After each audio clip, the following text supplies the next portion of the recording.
Hello, everyone, and thank you for joining us today. I'm Denise Daly, Staff Liaison for the NC Realtors Appraisal section. I'm excited that we have a panel of appraisal experts with us today who are going to tell us everything we need to know about appraisals and how they affect your transactions. But before we get started, I want to cover a few housekeeping items. First, we will be taking live questions via the chat field. Please submit any questions you have for today's panel there, and they will do their best. We will also be recording today, and we'll email a link to the recording to each of you. We have a quick disclaimer. All content discussed in today's session are the opinions of those individuals and do not represent any association, organization, or board that they serve on. And now I am honored to welcome today's session host, David Massey, Chair to the NC Realtors Appraisal section, who will kick off today's session for us. Thank you so much. Thank David, you. thank you. The appraisal section thought it would be a good idea and helpful to start an open conversation between our realtor friends and appraisers to help explain the appraisal process and to try to demystify what is and what is not allowed when an appraiser is hired for one of your transactions. I invite today's attendees to join many of your professional colleagues on the NC Realtors Appraisal section. I know firsthand as section chair the many benefits of membership. Our most significant benefit is having the NC Realtors lobbyists representatives on both the General Assembly and in front of the North Carolina Appraisal Board. We are kept informed with prompt legislative and regulatory alerts. This is critical to our industry and the work we do every day. In addition to advocacy support, the NC Realtors Appraisal section has partnered with the North Carolina Appraisal Institute in providing continuing education discount. Our appraisal section meetings include live updates from the North Carolina Appraisal Board and NAR's Real Property Valuation Committee. Our quarterly e-letters address current issues impacting licensed appraisers, along with information on upcoming classes, events, and meetings. So please consider joining NC Realtors Appraisal section. Even if you're not an appraiser, I believe and I know that being a part of the appraisal section will help you be a better realtor and a better agent for your client. And it's just $35 for the year. And right now we're offering complimentary membership for the remainder of the year. Of course, then membership applications received in November and December will be applied to your 2022 membership. Now our Zoom administrator will provide a link to join in the chat. And now to get started with our session, I'd like to introduce our panelists, and I'm very excited about this group of people. I've known them for quite a few years and we've got the best of the best. Today, our moderator is Mr. Peter Gallo, who is owner and chief appraiser of Homesite Appraisal. Claire Alfront is owner, real estate appraiser and consultant of Alfront Valuation. Mr. David Reisel is president of Community Bank Real Estate Solutions. And Tony Harrington is broker, owner, realtor, and appraiser with The Property Shop. Thank you all for joining us. I'm just really pleased to have you, and I'm going to let Peter take it from here. Thanks, Peter. Thanks, David. Thanks, Denise and Rachel. So we had quite a few questions come in with registration, almost 300 questions. And so we kind of tried to organize those, and we'll work through those as we go along here too. But I'm going to try and keep an eye on our message board here on our chat. So if any attendees have any questions, I'll try and squeeze those in. So the first thing I kind of wanted to do is lay the playing field as to what an appraiser is, what we have to abide by, and what our role is, and maybe what the benefits are. And this is this is our guidebook that our licenses are attached to and judged by in Raleigh. And I don't know if anybody wants to talk about, any of our panelists want to talk about our role with public trust or our role as not being an advocate and being unbiased. Anybody want to tackle that?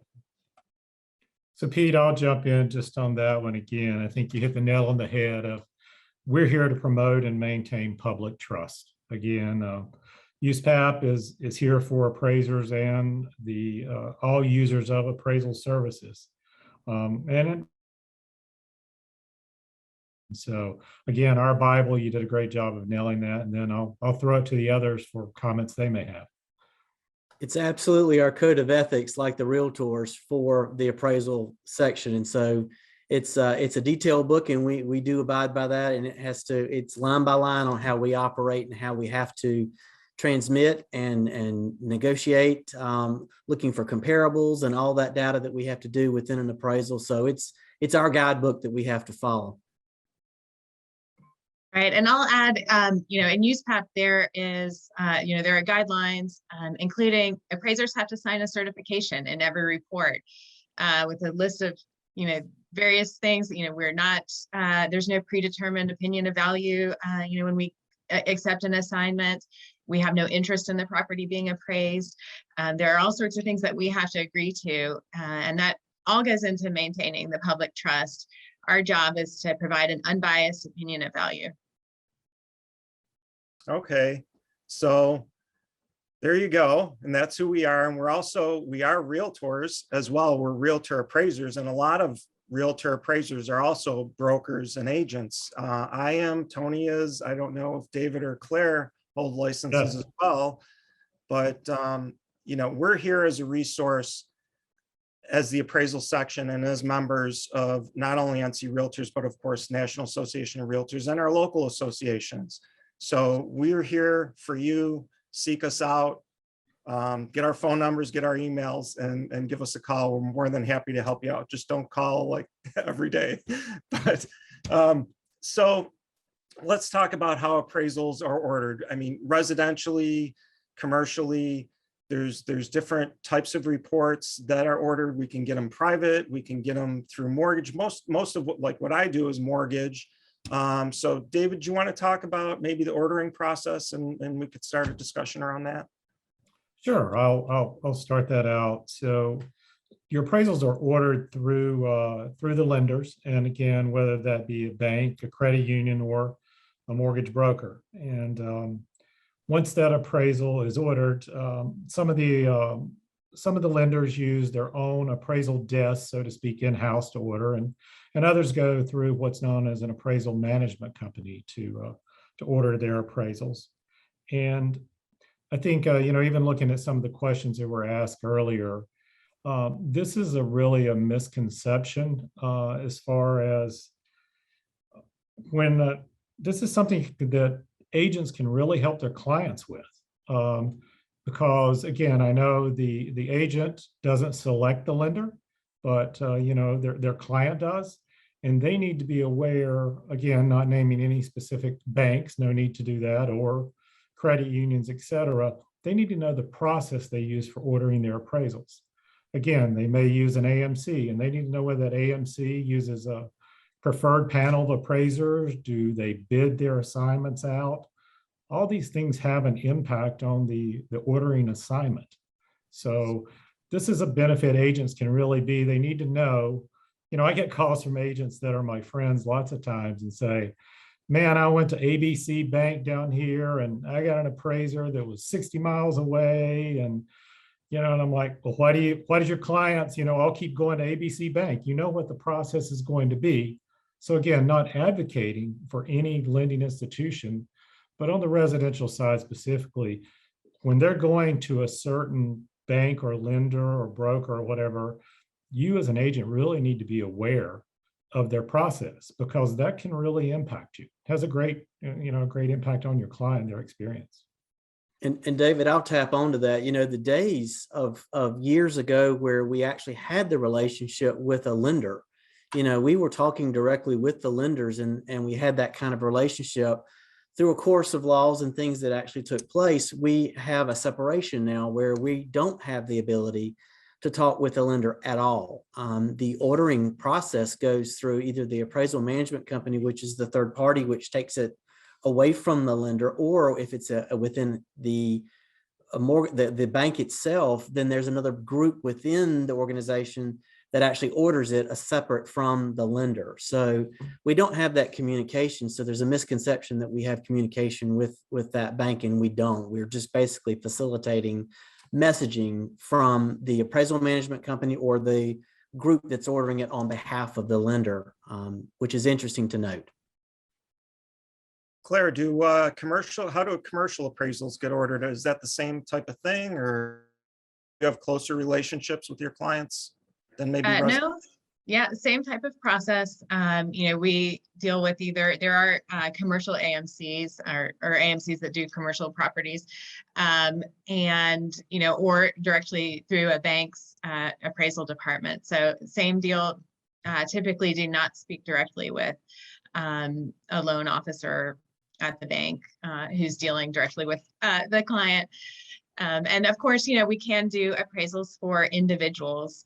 But I always caution when people call me, maybe they're getting ready to list their property and would like an appraisal. And, I just want to make sure they know, or they're buying a property and want to get their own appraisal, that cannot be used by a bank, that banks or, whoever they have hired to get their appraisals for them have to be the ones ordering the appraisal. Individuals can't do that and then use that same appraisal for the mortgage. Right. And somebody had a question in chat about VA and how they order. And I know that VA appraisers actually put in how many orders they can accept for the week. And so if it's 5 or 6, I actually, just before we got on, I was talking with the VA appraiser in Fayetteville, and they said, a lot of the appraisers get filled up right on Monday morning. So they can't accept any more work. You have a whole area that, especially in a busy VA area, that appraisers are all filled up Monday morning, and they won't be ordering any new appraisals till the following weekend. So I'm not a VA appraiser, but I know that they have a system, and as an appraiser, a VA panel appraiser, you have to accept every order that comes. So if your limit is 5 and you get 5 that morning on Monday morning, you're done for the week and you're doing all 5. And Peter, that goes to some of our questions that we've got is, why is it taking so long for us to get these appraisals? Because there's a limitation because of the market changing and the interest rates going low and the refi market happening. There were so many appraisal orders that being sent out there that it's just everybody's being bombarded, and we know how much we can actually physically do in a week's time. And so when we know that we're at that point where we're not able to usually turn it around within a 7-day period, we're just not accepting the new orders because we can't take any more inventory to come in. And so that domino effect, it goes to the next appraiser and down the line into the next appraiser. And so it starts to kind of get shuffled, and that's what takes a little longer for it to be actually taken or accepted by the new appraiser to be able to start that clock ticking to get it back to the lender client. Right. And that, I see your question in the chat about the VA fees. They did just go up, and that's going to be effective December 1st, is my understanding, the new VA panel fees. So let's move on to how can agents and brokers communicate with appraisers? So we have 2 distinct time, areas of time when we're developing the appraisal and after the appraisals delivered to the client. So does anybody want to speak about those two and those 2 periods of time and what the differences are, and what can appraisers or brokers and agents provide, and how can they communicate during those periods of time? I can jump in. And Claire, unless you want to jump in. No, you go ahead. That's fine. Okay.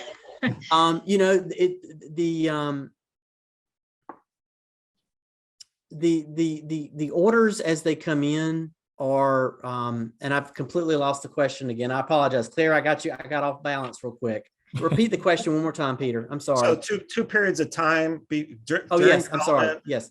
Go So ahead. as you know, it's the question is what can you do to actually submit information to an appraiser? Can you talk to the appraiser? When is the cutoff period of being able to respond or discuss the appraisal itself? You know, we welcome the data. Sometimes it may be a market that we're working in somewhere in a rural area where there's not any MLS data or there's not any good data out there. And so we absolutely welcome the opportunity to have a packet of information. It could either have, you know, upgrades about the house. It could be comps that the broker may know about. We absolutely would take a look at those. Of course, we want to have our own opinion based on what we see on the market to see if maybe the information that was given to us is the best, or do we see something else that really best closely matches with property. So, you know, we absolutely want that relationship. The problem is once we have started the appraisal and we have completed it and we have transmitted it, then we cannot speak to any parties other than the lender client. So the lender client could be the appraisal management company. Of course, we have restrictions on who we can talk to once that is locked because it's confidential and secure. So even the homeowner that's calling, or the buyer client that's hired the lender to be able to do the loan on the property, we're not able to talk with them about it unless we have authorization from the lender client to disclose or to discuss the property and the appraisal after it has been locked, sealed, and signed and sent in. Yeah, and I'll add, don't be shy about sharing information with the appraiser. Any, you know, comps you think are the perfect sale and you want to make sure the appraiser knows about it. You know, any information about the property, upgrades, how much they cost, anything like that. The appraiser would love that information. It will only help us. And then, you know, we can decide what is appropriate data to include in our report. And so, you know, just I would say, don't be shy or scared to share information with the appraiser while they're working on the assignment. You know, as Tony said, once it's turned in, you know, then it's a little too late often to do much about it. And I noticed in the comments, somebody mentioned that, you know, appraisers know the contract price. And that is actually an important part of our assignment that our clients want us to look at is, you know, analyzing the contract, looking through the contract and kind of explaining to them, you know, what's in it. And, you know, we have a history section in our report where, you know, we'll talk about any leases, any pending contracts, recent sales, you know, and I'd like to talk with the listing agent and, you know, how many offers did you have on the property? What was the interest like? You know, were there any issues in, you know, selling the property or anything unusual about this contract? So, you know, that's a really important part of the equation for the lender to understand. So we do look at contracts whenever we're given them. And yeah, so that's an important part of the process. They can be considered too as an indicator of value in the reconciliation.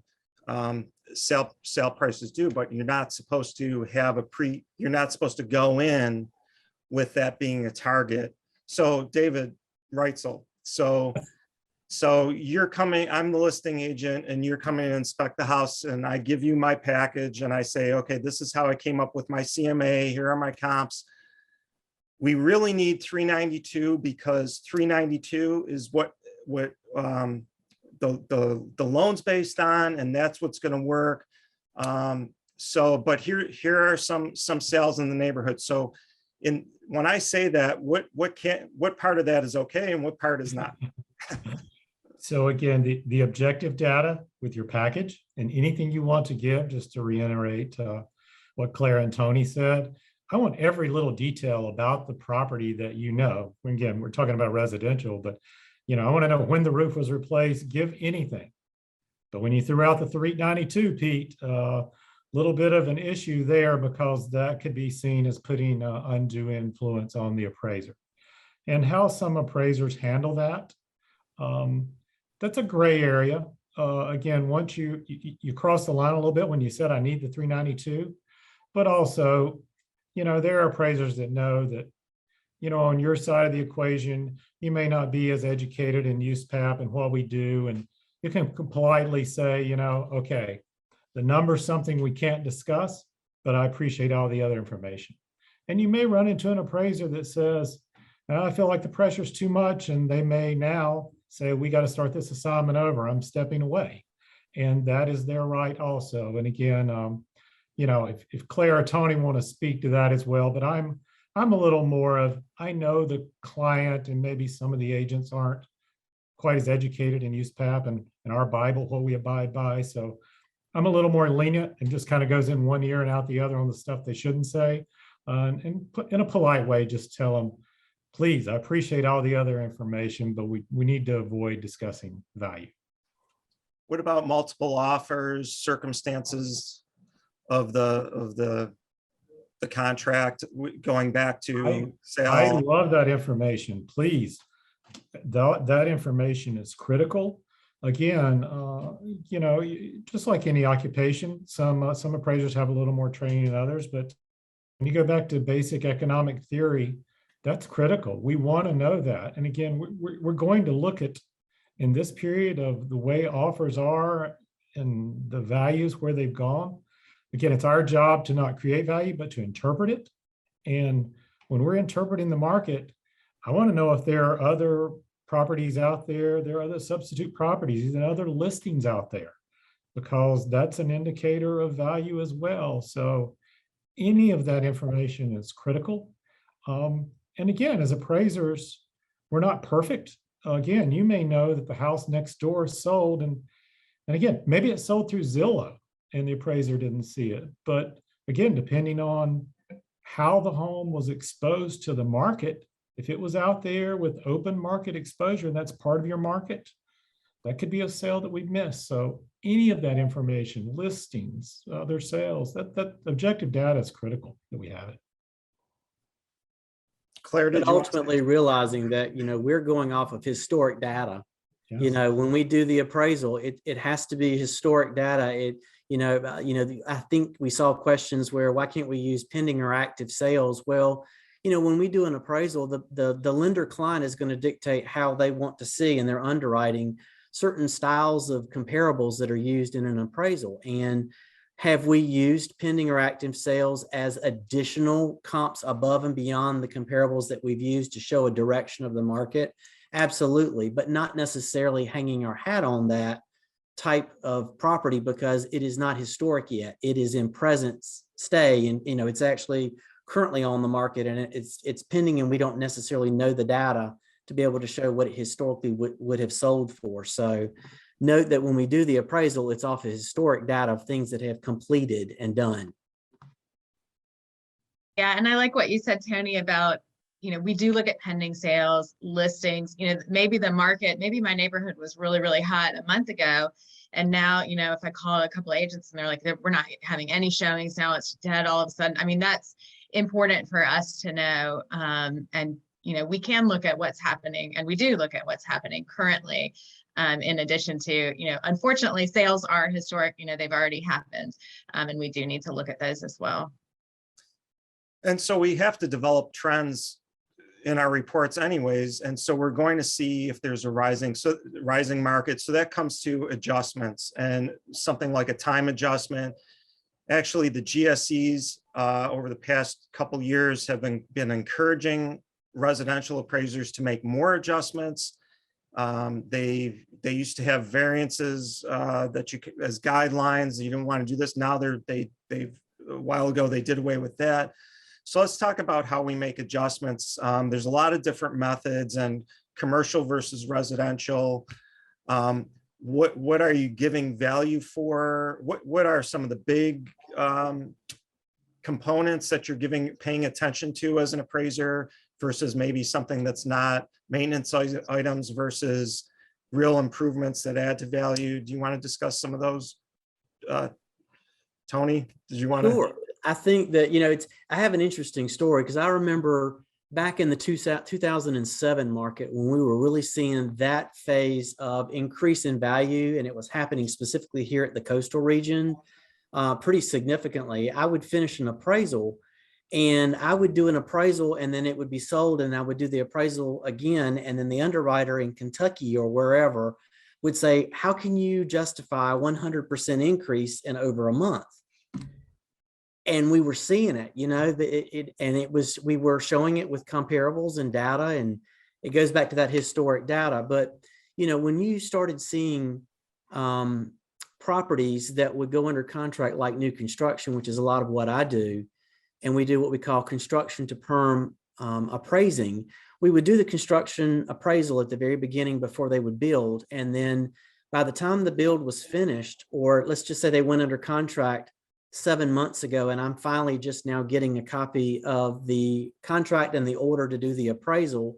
Well, so many months have passed. And as we all know that right now in this market, we've seen a significant jump in value over the past 6 months. And so we almost had to go back and look at the date of when it went under contract and kind of do the time adjustment based on where we are now, because the value or the price that they paid then, the value is different now than it was 6 months ago because of everything that's sold since then. So we have to be very cognizant of the time frame. That's why it's important for us to see the contract, to see not what is it, the contract that I see today, but when was this written and when was it signed? Because that's a value from that date, not current. On your other question, I think, you know, for me as an appraiser, I think that when somebody asks me, well, I'm getting ready to list my house, I'm not sure what I need to do to it. Can you tell me what I need to do that's going to give the greatest increase in value? Well, I either have to take my appraiser hat off and put my broker hat on, or vice versa. But, you know, your kitchens and your bathrooms and the bigger substantial items in a house are always going to show more value as you upgrade and do those, because those are things that your buyers and sellers are recognizing. They're seeing those things first. And so I think those bring the biggest punch when you do things to upgrade those items. Well, and Claire, so commercially, you're making adjustments. You're going into things a little bit more in a little bit more detail than maybe a residential appraiser. And we all know that's kind of the art to it of maybe a certified general appraiser has a little bit more tools in their tool basket that they know how to use than maybe a residential appraiser. Can you talk about that and maybe what a commercial appraiser is looking at versus a residential, or that we're both looking at the same? Yeah, I mean, I think it's the same idea. You know, we are doing the same thing, but just the format's a little different and how we present it. You know, the typical commercial appraisal is, you know, often 100 pages long, and all of the adjustments are, you know, typically they don't have to be, you know, explained, and, you know, matched pairs and things like that, so that, you know, I saw a question there, how do appraisers account for acreage? And, you know, there might be some more detail in a commercial report to understand that can't be fit on a form always, but the residential appraiser turns in. But so, and I do residential as well. And so, you know, I know from that experience, it's the same process. It's just a different, typically a different presentation, you know, what the final product looks like that goes to the client. And so Pete, on that, just to tag on to Claire, because again, I'm certified general and did quite a bit of commercial work earlier in my career. You know, one of the differences is that when we're looking at commercial, a lot of times we're valuing income stream. We're looking at anticipated value as well. And I think that is a little different. Even you go back to Tony talking about residential, we're looking at that snapshot in time. So again, that can be a variable, a big difference of where you're starting to look a little more to the future and not the crystal ball, but really valuing that income stream and, you know, that anticipated value versus that typical investor in commercial could be different than residential. Although these investors grabbing up residential properties today, it looks like it's moved its way over to the residential market as well. And I'm sure that's hit in Tony's area specifically. Yeah, I think you're right on that, David, where commercial appraisers are a little more minded looking into the future, because that's how the purchasers of those properties are looking at things. You know, and that's how we're supposed to, you know, how is the market looking at properties? And that's how, you know, we should be looking at them. So for like a shopping center, you know, an investor will look forward and, what do they think is going to happen in a year? So, but, some of that should be, baked into what residential purchasers are doing as well. They just might not quite realize it, and do the analysis that, a commercial investor would do. Sure. And then just to jump back to Pete, I know we segued off there a little bit, but your question about which items typically are the big ticket items, so to speak. Again, and it just want to, that varies by market, but again, our job as appraisers is to really interpret the market in each individual market. So a huge kitchen improvement in XYZ county and the western part may be completely different than the eastern part of the state. Again, I get that question a lot of, how can I best spend my money? And I know agents look at it, typically bathrooms, kitchen, et cetera. But again, as an appraiser, we really need to look at what that market tells us. We can't really fly by the seat of our pants on it. We have to see some objective data. Well, and that's kind of what my next question was going to be. You kind of answered it, I guess. But what are you seeing, especially you, with the appraisal management company? So you have that communication between client and appraiser, and you're getting it from, and just Claire and Tony too, and just in your daily kind of what doing appraisals, what are you all seeing are the big differences in maybe what the homeowner or the realtor, the agent broker involved is expecting value, or they're expecting a focus on adjusting, and the appraiser is resisting that, or they're not coming together with contributory value, what's contributing to value at certain rates. So Dave, I know you see a lot. What's like the big discrepancies there between? So not just in the cost versus value equation, but really the one we're seeing right now is just the hot market. I mean, it's really the fact of multiple offers, and agents doing their job as a buyer's agent to represent their client, and they price it at we'll say the top end of the market, but then it sells for 20% more than that, and there are 30 offers sitting there as backup offers. That process, when you're looking at reconsideration of values, and when you're moving to, this is the biggest issue that I see facing today, and how that can be handled. But really, that's not objective. I mean, it's objective that you have 30 backup offers, but you can't create value. And really just trying to catch up with that part, that's the issue we see the most. And again, it becomes somewhat of an emotional, and then it becomes, some of the issues are subjective. You don't have the objectivity in there. So that's really the one that I see today most with my AMC hat on. Tony, same for you as an appraiser. You see the same thing as the number one issue? I do. Yeah. I More wanted to affordable pipe housing. in on that cost versus value item that you mentioned. An important thing for appraisers to know, which they do, is that cost does not equal value necessarily. It might. But we need to look at, say someone did a $50,000 kitchen renovation. We can't just add $50,000 to the value. We have to look at, how does the market recognize that? We look for similar properties that sold with similar renovations, and try to figure out, maybe it only added 10,000 to the value. And someone explained this to me one time. I thought it was a really interesting way to think about it. Like, for instance, a kitchen or a bath renovation, it might have cost 50,000 to do, but they're removing a kitchen that did add value. So, there can be an offset there, or it could really add 50,000, or maybe even more, depending. So, it's really important for the appraiser to understand. And the actual cost is important, because it, kind of helps the appraiser understand the quality of what was done, and, that sort of thing. But for us, the data, the sales are really key to figure out how that affected the value. So where is the list of adjustments? Is it in here?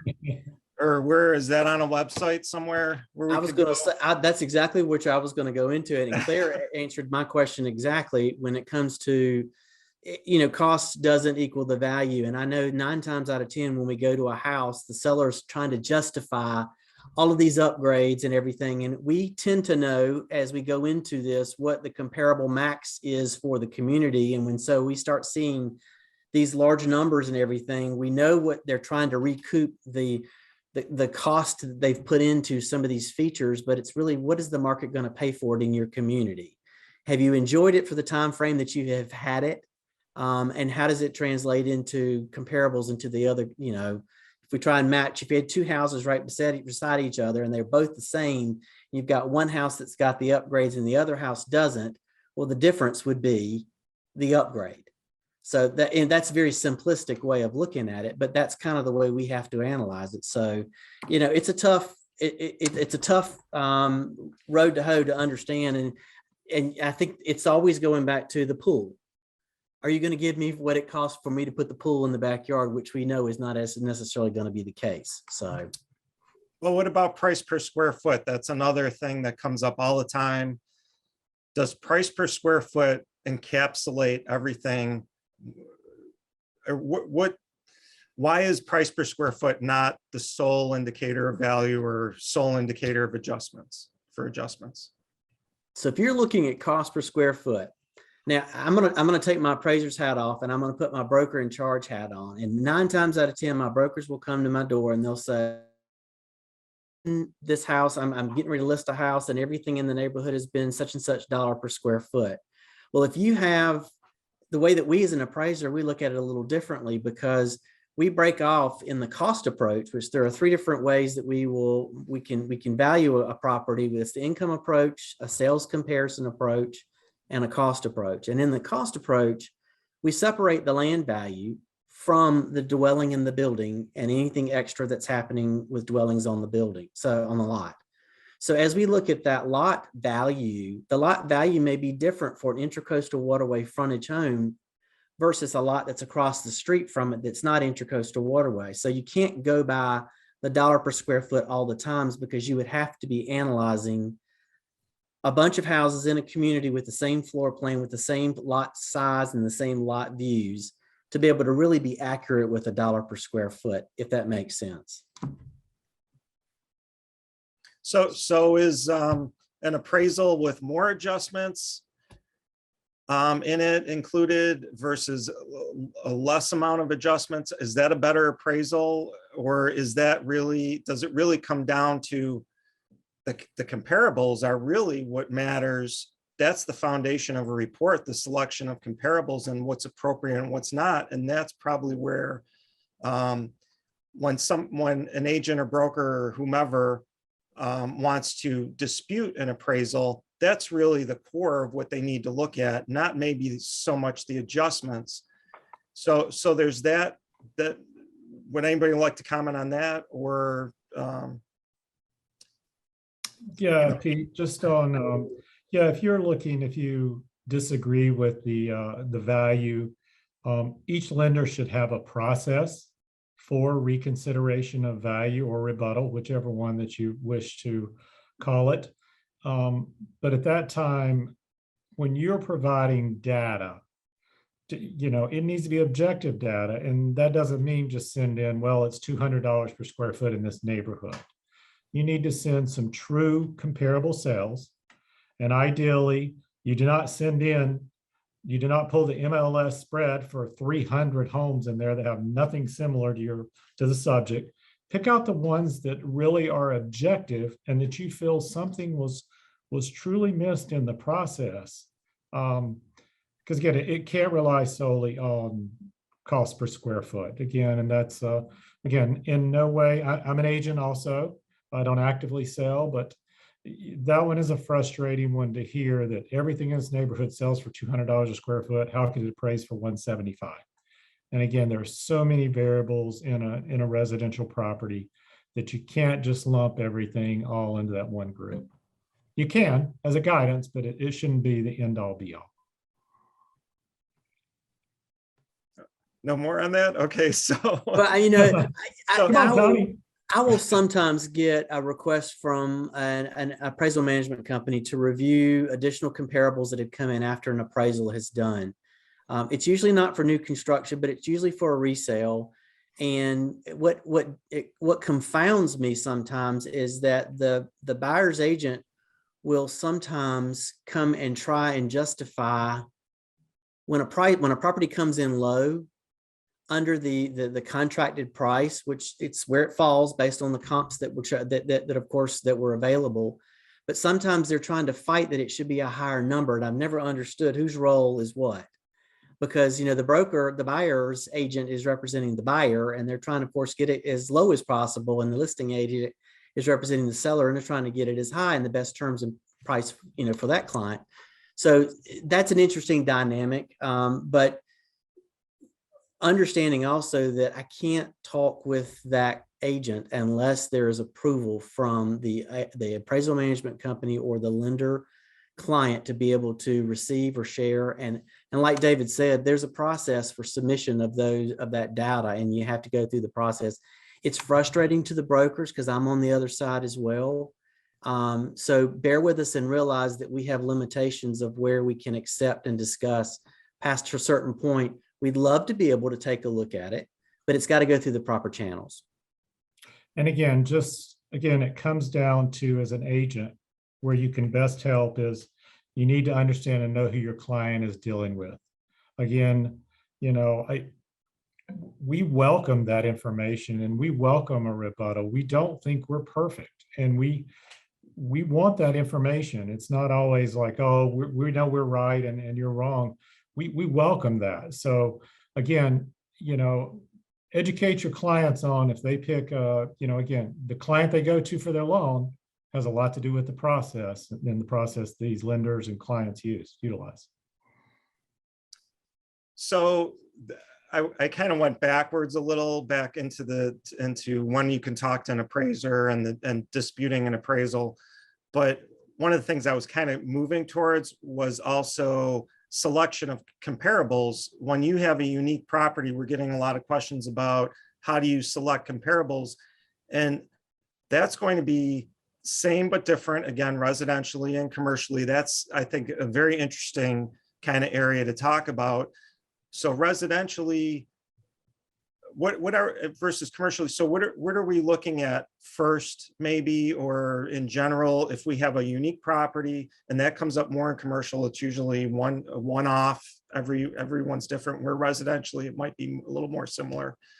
But so Claire, what are you doing commercially and residentially when you have a unique property? What's your process? Yeah, I mean, it's certainly a lot more challenging than, you know, we like that if it's a similar, you got 4 sales right in the neighborhood that are all the same, that our job is great and easy at that point. But, you know, it's really important for a unique property we need to know what's going on in the immediate area. I mean, that property is part of a neighborhood, and it's really important to look at the sales in that neighborhood, even if they're not super similar, just to get a feel for, you know, because that does, you know, it could affect the value.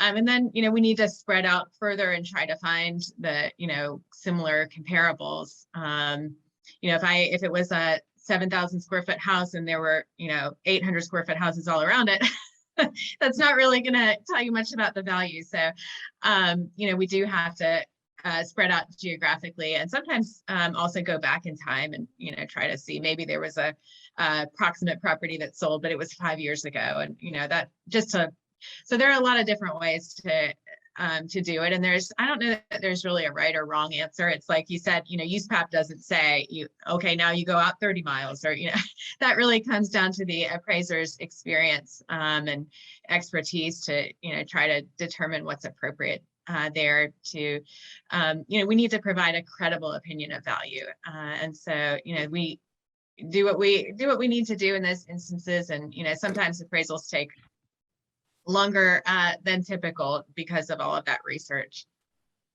And sometimes there's one thing that really gets you, and there it is. Or there are multiple things you have to look at and multiple indicators, right, Tony? I mean, there's maybe sometimes you have to throw everything at the wall and then just kind of Yeah, when I start my comparable search, I usually start with a 1-year period. I look at comps within a 1-year period. I also have to know the restrictions that I might have from either my appraisal management company or lender client of they may be wanting a 6 months or 3 months out. If that starts to bring in the comp, that brings the field in a lot shorter and shorter. And so I'm limited. If there are no comps that the lender client is asking for in a 3-month period or a 6-month period, and I have to go beyond that, so be it, because I'm going to find the comps that are within a 1-year period that I can justify as good comparables. And so, you know, it's a tough one when you get into limited sales for a specific community. I'll give you an example. I did an appraisal recently for a property. The property was being marketed. It was probably overpriced by about $150,000. And it was a patio style home. Nothing had sold in the neighborhood in over 2 years. So the last sale that was used was $100 and some thousand above what it was listed for. The agent had to go outside the community and find something else, which was the marketable price or marketable property that would be the typical of what that client or that buyer would be looking for. So that's the key. If you can't find a comparable to use, think of your client, your buyer client. What is the market that they're looking in the region that they would be looking for that same style house in? And that increases your footprint a little bit larger so that you can actually say, well, they would be looking on this side of town for this type product, but they necessarily might not be looking on the other side because it may be water or whatever feature that's not necessarily comparable. So it's tough. We've got to make sure that we're really analyzing the comps to make sure that they're best and the best compare age range, upgrades, you name all the features that go into play. And I may start a search and have 20 or 30 comps. And as I go through and make it tighter and tighter and tighter and tighter, I will finally probably come into 3 really good, strong comps. Well, I've got my game going then. So And Pete, it looks like you had just on a similar topic, you drew quite a few questions there. They said, one of the questions was, is one prioritized over the other, whether it's square footage, age of house, style? And again, it's really, that is based on the market that there's no prioritization except, I think, again, it comes down to some common sense here. Would that person consider this a substitute property for the property your client is buying? And I think that's the critical thing. It's not really one item over the other, square footage, condition. Is it a substitute property for the one that your client is buying? right, and we can get into weighting, how you weight comps and that type of thing. So you have a unique property. How does an appraiser know that they're competent? Let's talk about competency. We know as appraisers, we know we can obtain competency, especially commercial assignments, golf courses, airports, churches, whatever. You can, most of the time residentially, I know that the GSEs don't allow you to obtain competency. You have to be competent. But so what's kind of the gray area? Where's the safe zone for an appraiser? When should an agent or broker be alarmed or be worried? Or let's talk about that. So Dave, do you know, like, how would you, what kind of advice would you give an agent or broker who maybe has an appraiser who they think might not be competent, or if you run into that situation? Sure. So, again, tough call, but if you do feel you have run into an appraiser that you feel does not possess the competency for that, you need to go through the proper channels and let the lender know that you feel they are not competent in that. And again, it's not just based on value, but it could be a situation that you have a very complex property. And again, I hate to use the example of someone, maybe they've only been an appraiser for a few months, because they still may be competent, or they may have gained the competency, but that really comes back to, that buyer's agent really needs to let the lender know they feel that the appraiser may not be competent in that subject, and not just hey, this appraiser's not a smart guy. He's not, why is he not competent? He or she, excuse me, is not competent in that area.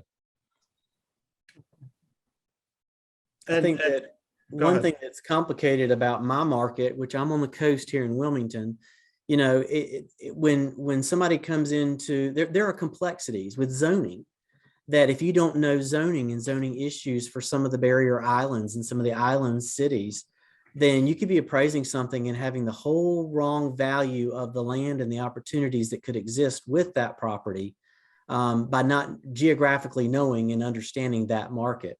In the days now of us having a larger regional multiple listing systems that go for 11, 12 counties or larger sometimes, at least for our region here at the coast, an appraiser could be from anywhere on the East Coast and be doing appraisal work and still have access to the data. But do they actually understand the geographical, have geographical competence when it comes to understanding the logistics that could affect real serious value and affect the buyer client in purchasing a property, not truly understanding what the value of that property is. And so it's really key for us to know. And so if you as a buyer's agent feel like that is there, you need to report it. You need to make sure that you say something about it because we want to make sure that we are doing the work to the best of our abilities and the best that we can to protect the clients and the customers. And again, Pete, just the same thing Tony said, I know Peter, between you're in the Charlotte area, and I spent many years doing a lot of crescent, a lot of lakefront properties, et cetera. And when you talk about competency, you really need to know where every bridge is and what type of boat, as an example, can go under a certain part. Why is this part of the lake a lot more valuable than the other? It's not just a Western sunset lots of times. I mean, there's a lot of things that go into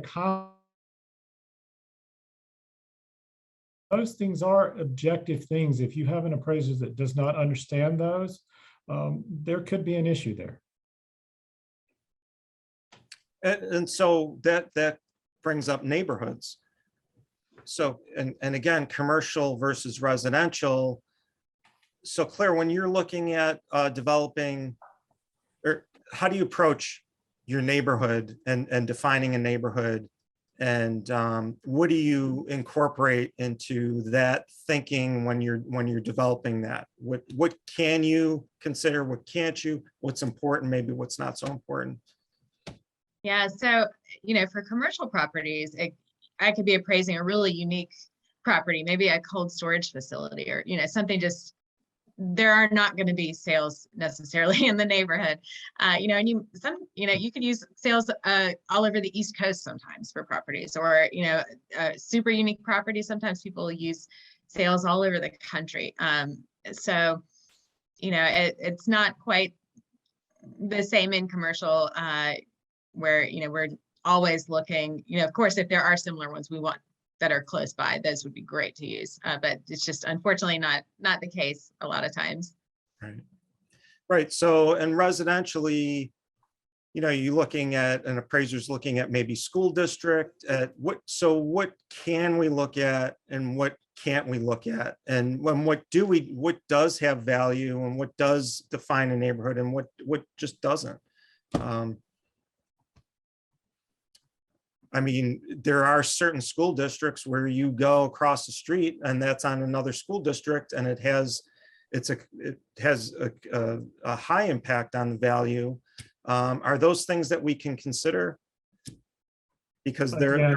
So I hate to throw it back to the simplistic answer of, would that buyer consider it a substitute property? And Right. If they consider it a substitute property, then that's a comparable sale that we would like to utilize. And I wish I could give you a magic answer, something better than that, of defining it and going down to really pulling it, going down to a micro area and saying, this is what we do. But would it be considered a substitute property? Would this buyer consider this? So Tony, Claire, you agree, disagree with that? I absolutely agree. It's hard to justify a value difference unless you have the same properties and one happens to be in one school district from the other. And it might be a marketability thing for the broker. but it's not necessarily something that's easy to gauge in the appraisal valuation standpoint. So it's all about competing. If you're not finding something right there, you're looking for another area that's similar that a typical purchaser would consider competing. And that's really what the appraiser's role is, to put themselves in the shoes of a typical purchaser, not just the one who really wants that house with the 2 3/4 0.2 baths. They want what the typical purchaser is willing to is interested in. So I think we've run through everything, a lot of material. Is there anything that you all just want to bring up just on your own that you think we should address while we have 434 participants on the line? I think based on the questions that you had, we're going to have a second hour of this, because I can see a ton of questions that we could easily get into, but we just didn't have time for. And Yeah, again, and go ahead, Claire. I wanted go to ahead. comment. I saw questions about, how do you adjust for a basement, or how do you adjust for various features? And I think, the answer is it depends, and what an adjustment in one neighborhood is going to be different than the next. So we have to look at how the market is recognizing that particular feature in that market. So, and for substitute properties, like Pete was noting. And another question I saw that was interesting was, it was a price per square foot, or a square foot difference adjustment. And it said, why are appraisers adjusting? They gave the example between 40 and 60 a square foot when the sales prices are so much higher.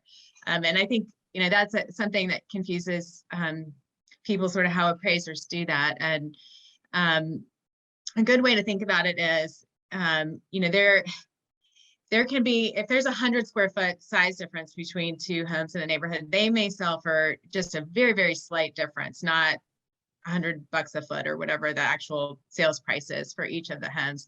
And there's, a base price, I guess. I kind of think about it, and then additional square footage may not add as much, but how we determine those adjustments are based on matched pairs. So you might find two sales in the neighborhood, they're same in every other aspect but 200 square foot difference, and then we figure out what that added to the value. So it's kind of a complex concept.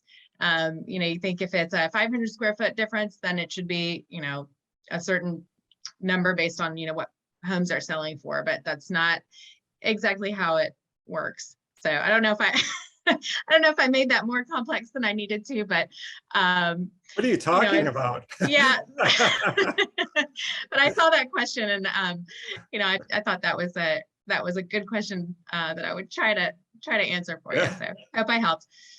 So I wanted to throw in just again what I feel is critical that you started with, Pete. We really need to keep the lines of communication open between the agent and the appraiser. And again, when you appropriately can talk to them, I know there's just this misconception that you can't talk to the appraiser and you can't provide them this information.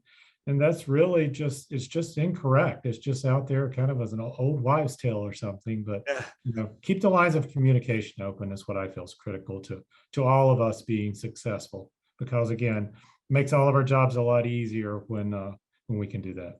Yeah, and absolutely. you don't have to be an appraiser to join the appraisal section. You just need to be an NC Realtor member. So sign up for our appraisal section. So with that, thank you guys. I'm going to hand it back to David Massey. Thank you all. Thank you, Peter. And appreciate David and Tony and Claire for their great answers and great questions. I got to look at them all. The appraisal section definitely want to do this more. And as David said, the more broker realtors and appraiser realtors can communicate, I think the better we can understand each other. I would suggest to each of you, and I've done this, to have an appraiser at your membership luncheon and to do a question and answer with an appraiser or with a group of appraisers. And I think you'll get more localized answers we're still not going to pull out a book that says this adjustment is this is this. But and appraisers would be glad to come speak to you. But again, thank you, Peter, Claire, David, Tony, for joining us, and thank you everyone that joined. And we wish we could have gotten to more questions. There must have been several hundred. But thanks everyone for joining us today, and I hope you have a great day. Thank you. Thanks. Thanks, everyone.